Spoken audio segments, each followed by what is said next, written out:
Esse episódio foi trazido em parceria com a Impulso Neto, plataforma gratuita para impulsionar o seu crescimento profissional.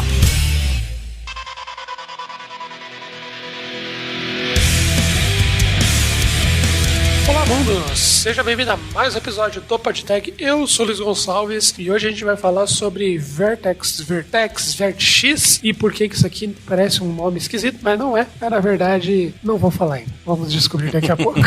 Eu não estou sozinho nessa bancada. Hoje estamos aqui com um time maravilhoso de hosts e com ela, a nossa querida doutora que nos ensina tanto sobre agilidade e também nos ensina sobre tecnologia, nos surpreendendo muitas vezes aí, trazendo novidades no nosso grupinho fechado e depois também lá na comunidade. Olá, Ana Gonzaga. Olá, mundo. Bom, vamos entender primeiro como é que fala, né, essa tecnologia Vertex, Vertex.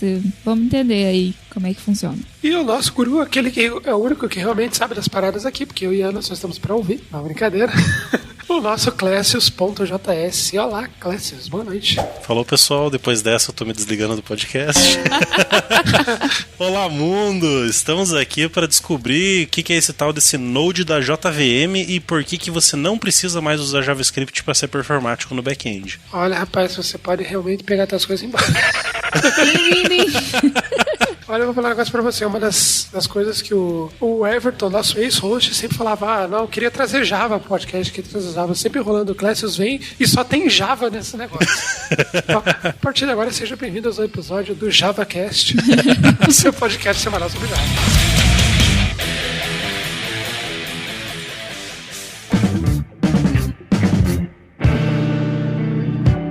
Não esqueça de entrar na comunidade do PodTech, conhecer o nosso site também, onde tem vários episódios. Nós já passamos acho que 90 ou quase 100 episódios sobre várias tecnologias. A gente está ouvindo episódios antigos para trazer uma curadoria legal. Vão ter mais episódios agora. Não sei se você já percebeu na timeline, mas agora tem mais episódios durante a semana, trazendo mais conteúdo para você. Nós estamos, desde sempre com o patrocínio da Impulso, que tem trazido aí uma presença bacana para falar de comunidade, para falar de tecnologia, e isso está nos dando aqui muita energia para a gente criar mais conteúdos. Então entra na nossa comunidade e fala o que mais você gostaria de ouvir, temas, ideias, a gente sempre está aberto. Afinal, nós todos somos de comunidade e queremos ouvir a comunidade. Então entre lá, podtech.com.br, clica lá em cima em Discord e entra na nossa comunidade do PodTech. E vocês vão ouvir minha filha aqui de fundo, porque a pandemia é assim.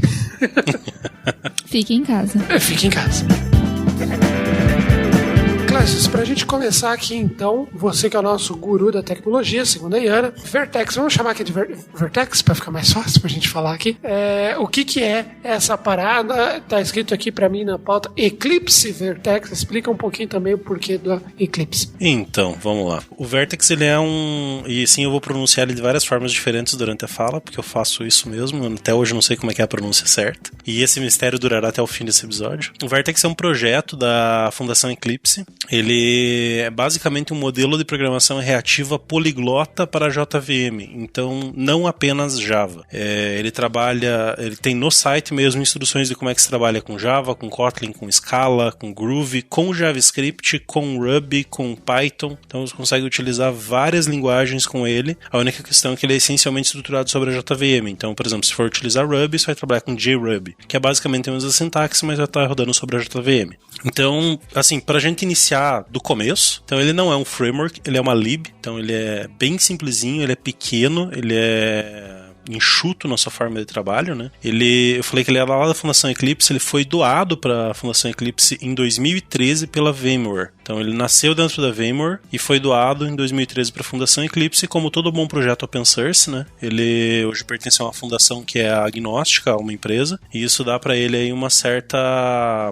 segurança de que, assim, dificilmente vai ser por uma decisão numa empresa que ele vai mudar de rumo, né? Inclusive ele é um projeto bem maduro já, ele já está na sua versão 3 e a gente já tem o release candidate da 4. Então ele foi criado lá em 2011 e ele vem sendo aprimorado e otimizado durante todo esse tempo. Inclusive uma curiosidade legal aí, o nome original dele era para ter sido Node-X, mas esse nome foi abortado porque essencialmente ele provavelmente ia bater com direitos autorais do Node.js, né? Então a ideia do Node-X era justamente entregar um modelo muito parecido com o do Node, ou seja, um event loop performático, simples de trabalhar, dentro da JVM no formato poliglota. Então o X seria qualquer coisa depois, poderia ser ser um Node.java, um Node.python, não só um Node.js, né? E ele é essencialmente um framework baseado em Event Loop, tal como o Node, né? Então ele trabalha lá com um modelinho de Event Loop, então você tem um único pool de threads, e esse pool de threads geralmente pode ser uma ou mais, né? E basicamente o teu código vai rodar dentro desse modelo, consumindo muitas vezes uma única thread. E daí você recebe uma requisição, essa requisição é executada até o ponto de executar um I.O., daí quando você vai fazer esse I.O., ele devolve a thread para ser utilizada por outros processos, então isso dá uma eficiência muito grande, esse modelo de Event Loop. E para poder permitir isso, e até indo de encontro com a visão da programação reativa de ser orientada à mensagem, ele tem embutido dentro dele um Event Bus, que é um sistema de mensageria, onde você consegue enviar mensagem de um trecho de código para o outro. Então você envia uma mensagem, recebeu uma requisição HTTP, fez o que você precisava e enviou uma mensagem para alguém, então você só envia essa mensagem, concluir esse processo, toca o resto. Algum outro trecho do código vai receber essa mensagem, reagir a ela e vai trabalhar e vai emitir para outra mensagem. E assim, tudo isso vai acontecendo em formato de sequência de forma extremamente eficiente.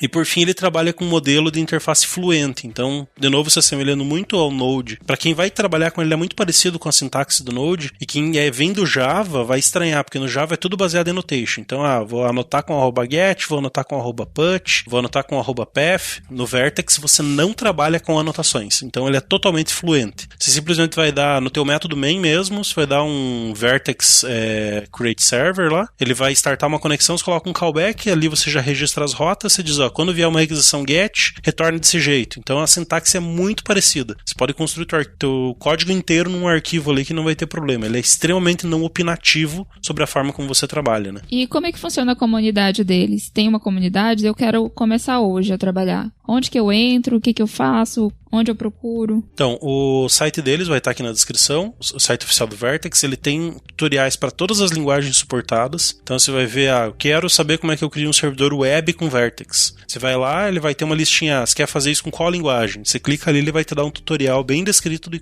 como que você vai fazer aquilo com aquela linguagem. E é muito, muito simples de começar. Você não precisa entender conceitos como reflection, você não precisa entender conceitos como annotation, você não precisa entender conceitos de orientação objeto, se você quiser. Então você pode criar um código procedural com Vertex que ele vai rodar. Se quiser criar um código orientado a objeto, ele vai rodar. Então ele é basicamente uma forma extremamente simples de você criar um servidor web. É muito, muito simples de você criar. Diz lá, quero na porta 8080, responder isso daqui. Quando vier uma requisição para o /, responda isso. E daí ele vai executar um código teu. Então você passa um callback, ele executa aquele callback e pronto. Então ele é muito simples de você trabalhar. Com pouquíssimo tempo e pouquíssima pesquisa, você já sobe um software rodando dele. Então é legal de você já ir testando isso e progredindo, né? Então, onde que eu consigo aplicar o Vertex? Ele pode ser aplicado hoje, como eu disse, no mundo dos servidores web, que é, por exemplo, quero criar um servidor para fazer uma aplicação REST. Então, eu vou ter lá, digamos, cadastro de pessoas, get, put, post, delete, todo aquele modelo do REST que a gente está habituado. Posso criar isso com ele? Posso. Existe uma extensão chamada Vertex Web, que você só adiciona no teu código e utiliza ela no formato da sintaxe ali. Inclusive, ele tem um modelo de roteamento muito simplificado e muito legal de trabalhar.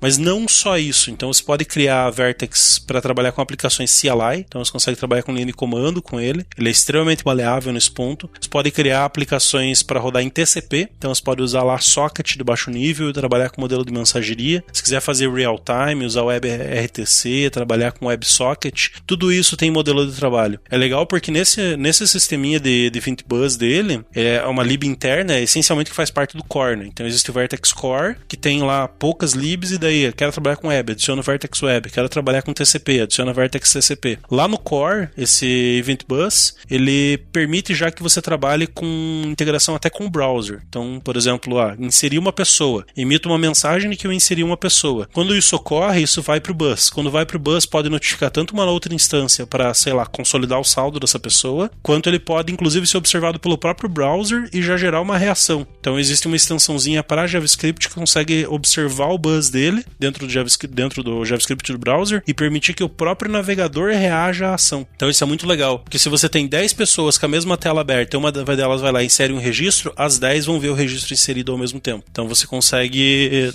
ter uma sincronização do estado entre as views uso muito legal. E ao mesmo tempo isso pode ser utilizado entre instâncias para delegar processamento, né? Show de bola. Com tudo isso que você falou, o que você elencaria como as principais vantagens do Vertex? Então, hoje, a principal dela, que eu diria, é a eficiência. Então, assim, o pessoal geralmente salienta isso como performance, né? Se vocês olharem naqueles benchmarks da Tech Empower, inclusive o link vai estar aqui na descrição também, vai estar bastante link aqui na descrição. Se vocês olharem, ele geralmente figura como os primeiros lugares. Então, o Vertex está geralmente entre primeiro, segundo ou terceiro. Ele é extremamente performático. Muito leve e muito performático. Então, com um servidor com 128 MB de memória, você consegue atender milhares ou até milhões de requisições. E isso com uma única thread, com custo extremamente baixo de performance. E tudo isso de uma forma relativamente simples de ser implementado. Então, realmente, se você quer performance, o Vertex é um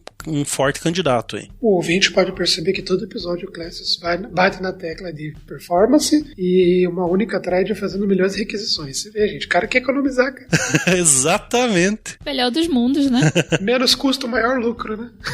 Com certeza. No fim das contas, tudo se resume a pagar menos pro Google e pra Amazon, né? É excelente.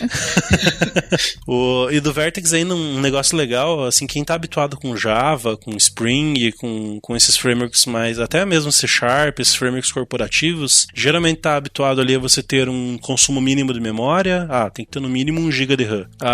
Geralmente para inicializar demora ali seus 2, 3, 4 segundos e geralmente já sobe consumindo um certo volume de RAM e você tem que ficar dimensionando por threads. O Vertex ele vai totalmente na contramão disso. Então, um software com Vertex ele boota em 100 milissegundos, então você consegue trabalhar com ele, por exemplo, utilizando igual o modelo do Quarkus, né, que a gente citou num outro episódio que vai estar aqui na descrição também. E eu já digo melhor qual que é a relação entre esses caras, mas esse modelo de boot rápido permite que você trabalhe com serverless. Então, uma coisa que é impensável no modelo Java normal, você tem que esperar o boot do servidor de aplicação para poder responder uma requisição, com Vertex isso se torna viável. Então, você consegue trabalhar com isso de uma forma muito mais otimizada. E até entrando nessa pegada da relação dele com o Quarkus, hoje o Quarkus está 100% implementado com base no Vertex. Então, toda a engine interna do Quarkus é feita com Vertex. Inclusive, existe uma coisinha no Quarkus chamada Reactive Holds, que se você não quiser trabalhar 100% imperativo, ou seja, se quiser aumentar a eficiência do teu software em Quarkus, provavelmente você vai utilizar o Vertex com ele, que é esse sistema de definição de rotas e tudo mais do Vertex. Você vai estar interagindo lá com o core do Quarkus, que é o Vertex, só que isso vai ganhar de quebra em injeção de contexto de dependência. Então, eles são complementares. O Quarkus, ele dá uma camada a mais das aplicações corporativas, framework de injeção de contexto de dependência, controle de transação, além do que o próprio Vertex entrega. Mas se você não precisa dessas coisas, talvez trabalhar diretamente com o Vertex seja uma opção. Hoje eu tenho softwares em produção rodando com Quarkus ou rodando com Vertex puro.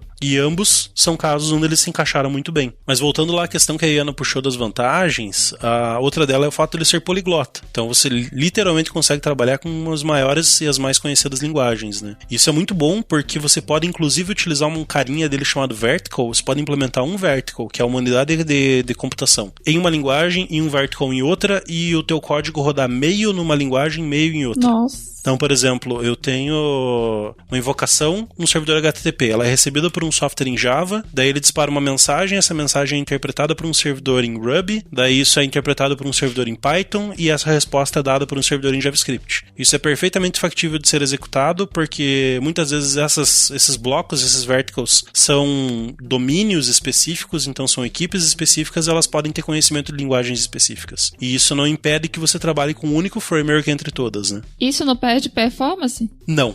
O custo de performance é zero, na verdade é inclusive negativo, porque tecnicamente o processo de sincronização dele, quando você manda uma mensagem, você está liberando a thread do primeiro processo e enviando isso para o segundo. Então você ganha a sincronia no processo. Por exemplo, vamos supor que quando eu inseri uma venda para um cliente, eu preciso disparar duas ações, a atualização do estoque e a atualização do financeiro. Quando eu disparo uma ação no bus, 2 softwares são executados para responder aquela mensagem, que seria financeiro e o estoque. Mas o estoque está sobrecarregado. O que acontece? Aquela mensagem fica enfileirada. Mas a venda já foi feita, já está registrada e ela já está processando outras vendas, enquanto aquela mensagem está aguardando para ser processada. Então isso permite que eu enfilere, chamado back pressure, né? Então eu vou enfileirando requisições, no máximo eu vou ter um aumento do ping, no máximo eu vou demorar um pouco mais para entregar a informação consolidada, mas na prática eu continuo resiliente e responsivo para poder entregar a melhor performance possível para o meu usuário final. Então, em vez de eu gargalar pelo ponto mais lento, como seria num código imperativo, o meu front, se for rápido, o meu usuário já vai ver a ação rápida. E todo o resto pode acontecer de forma assíncrona e lenta, que isso independe. Meu usuário continua tendo uma resposta rápida no fim das contas, né? E como que eu devo começar? Se eu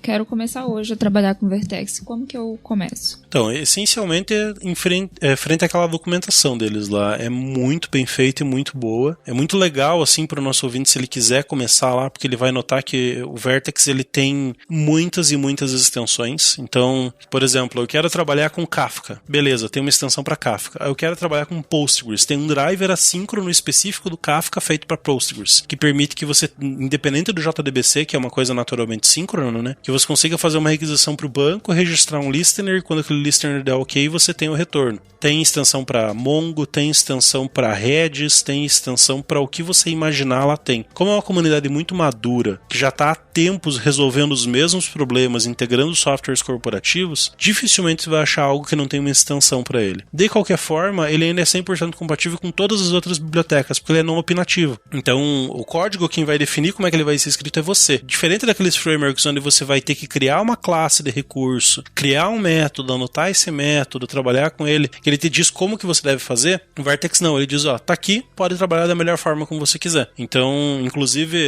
para nós lá hoje, na nossa implementação do Vertex, tem uma lib que eu construí por cima, que me permite registrar rotas de uma forma um pouco mais fluente no Kotlin, e simplesmente eu escrevo de uma forma totalmente diferente do que está definido lá dentro do site, mas isso registra uma rota dentro do Vertex da mesma forma. Então a curva de aprendizado dele é baixa, né? A curva de aprendizado dele é muito baixa. É muito simples de você já construir um software e sair rodando. E como ele é poliglota, então independente da linguagem que você domine, você pode implementar um software e sair rodando. Mas é claro que ele tem seus ônus, né? Então para quem vem aí da pegada do Spring, do próprio Quarkus, chega nele talvez tenha um certo baque, porque ele é muito orientado a callback. Então talvez seja o mesmo problema que o pessoal do Node tinha antes de existir o async await, de você olhar aquele código Hadouken, né? Então eu faço 3 ações, as ações eu gero um callback para a próxima, e aquilo vai gerando uma sequência de indentações que gera um Hadouken no código, né? Então aquilo é muito complicado de você construir um software grande e dar manutenção dele nesse formato. Então ele é compatível com as Reactive Extensions, para você poder trabalhar um modelo mais fluente, orientado a um pipe. Então você pode construir o pipe reativo nele lá. Você pode trabalhar com as implementações das linguagens. Então se eu estou trabalhando com JavaScript, eu posso usar async await para evitar muitos callbacks. Se eu estou usando Kotlin, eu posso usar coroutines. Então isso já me permite ter um código mais legível. Só que ainda assim, eu tenho que estar preocupado com a regra de ouro, né? Nunca bloquear a thread principal. Posso ter o código mais perfeito do mundo. Eu vou lá, faço uma requisição síncrona no meio do código, travei a thread e o código inteiro em produção para de rodar por causa disso. Então realmente, com grandes poderes e grandes responsabilidades aí, né? Caraca, a pessoa precisa saber construir, senão... Exatamente. Inclusive ele tem um alerta, assim, se você bloquear a thread por mais de 2 segundos, ele começa a disparar uma exceção no bloco do log, dizendo, a thread está bloqueada há muito tempo, isso vai aumentar o teu ping. Então, para você já debugar isso no processo de desenvolvimento, para você evitar de subir alguma coisa dessas para produção. Porque isso literalmente define o teu throughput. Então, eu quero atender 20 mil requisições com uma thread. Beleza. O que tem que acontecer? Os teus códigos têm que ser mais enxutos, têm que ser mais eficientes, têm que ser menores. Então, se tem uma rotina que demora 10 segundos para rodar, teu throughput vai ser extremamente baixo da mesma forma. Mas a questão é que ele dá muito mais margem de otimização do que normalmente um Spring daria, por exemplo. E, Clécius, antes de encerrar o episódio, eu queria que você falasse pra gente em que casos você não recomendaria o Vertex. Então, eu não recomendaria ele frente àquelas aplicações que você preza por simplicidade. Então, estou construindo MVP. Dificilmente você vai querer construir um MVP focado em responder 10 bilhões de requisições por segundo. Até porque isso é impossível, mas qualquer número próximo disso aí, dificilmente você vai construir um MVP focado nisso. Então, não recomendaria, porque ele tem uma curva de você construir o software, tem uma curva arquitetural maior. Apesar da curva de aprendizado ser pequena. Da mesma forma, não recomendaria para aquele pessoal que hoje precisa de sincronia, de transação, de um estado bem determinado. Então, eu tenho um ERP que eu preciso garantir que tal coisa vai estar transacional com tal coisa. Então, você até consegue ter essas garantias, mas elas vêm com um certo custo. E muitas vezes as vantagens que o Vertex te entrega não são vantagens para esses cenários. São cenários onde você já tem uma infraestrutura definida, já tem o tamanho do teu público, vão ser 400 funcionários que vão utilizar. Não vai ter uma Black Friday no meio ali que vai subir para 400 mil usuários. Então, nesses casos, o Vertex ele não vai agregar muito mais. Talvez seja melhor trabalhar com que a equipe já tenha expertise. Então, fica aquela dica, não existe bala de prata, né? Então, essencialmente, o Vertex ele é uma ferramenta a mais para integrar o toolkit do desenvolvedor, para você poder entender quando você tem um problema de performance, quando você tem uma carga muito grande, uma aplicação externa. Mas ele não vai solucionar tudo, ele agrega certas complexidades, coisas que você já tem resolvida por padrão em muitos frameworks, como eu citei, injeção de contexto de dependência, processos de abstração, integração com banco, transações, tudo isso não existe no Vertex. Você tem que implementar ou tem que adicionar um módulo para isso. Então, na prática, em certos casos, ele acaba sendo muito mais trabalhoso. Então vamos partir para o fechamento do episódio. O Luiz teve um pequeno probleminha, mas espero que você tenha gostado do episódio. Não esqueça de entrar na comunidade, compartilhar esse episódio com quem você trabalha, com seus amigos. Dê 5 estrelinhas pra gente, vai lá na comunidade, diz o que você achou do episódio. E nos vemos no próximo episódio. Tag abraços, tchau!